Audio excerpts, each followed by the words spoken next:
क्या अमेरिका में भी अब इजराइल फिलिस्तीन विवाद के बहाने कट्टरपंथी सोच जमीन पर उतर रही है? क्या अमेरिका में भी आतंकी घटनाएं अब आम हो जाएंगी? फ्री फिलिस्तीन के नारे लगाते हुए एक शख्स ने अमेरिका के बोल्डर इलाके में पेट्रोल बम से लोगों पर हमला कर दिया।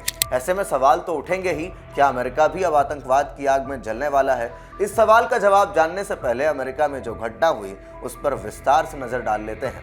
नमस्कार, मैं ब्रह्मचारी आशीष और आप देख रहे हैं इन खबर। अमेरिका में एक आतंकी घटना सामने आई है। अमेरिका के कोलोराडो राज्य के बोल्डर इलाके में रविवार को एक शख्स ने कई लोगों पर जानलेवा हमला किया। यह हमला मोलोटोव कॉकटेल से किया गया, जो कि एक तरह का पेट्रोल बम है। इस हमले में 6 लोग गंभीर रूप से झुलस गए हैं। इस घटना को लेकर अमेरिका की खुफिया एजेंसी FBI ने कहा कि ये एक टारगेट आतंकी हमला है। इजरायली बंधकों की याद में बोल्डर के आउटडोर मॉल के बाहर कुछ लोग एकत्र हुए थे। तभी वहां पर एक फिलिस्तीन समर्थक आ गया। उसने वहां पर खड़े लोगों के एक समूह पर मोलोटोव कॉकटेल फेंक दिया। इसमें कम से कम 6 लोग झुलस गए। हमलावर की पहचान मोहम्मद सबरी सोलिमन के रूप में हुई है। भीड़ पर हमला करने के बाद मोहम्मद सोलिमन ने फ्री फिलिस्तीन के नारे भी लगाए। तभी उसे उस वक्त हिरासत में ले लिया गया। स्थानीय पुलिस ने कहा कि यह हमला गाजा में रह रहे इजरायली बंधकों की याद में आयोजित एक कार्यक्रम में किया गया। बोल्डर पुलिस प्रमुख स्टीफन रेडफर्न ने कहा कि उसके पास से जो जानकारी मिली है वह अभी बहुत प्रारंभिक है।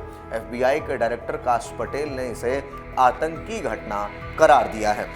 हालांकि पुलिस अधिकारियों का कहना है कि हमले के पीछे का मकसद जानना अभी जल्दीबाजी होगी। पुलिस प्रमुख स्टीव रेडफर्न ने कहा कि गवाहों से अभी पूछताछ की जा रही है।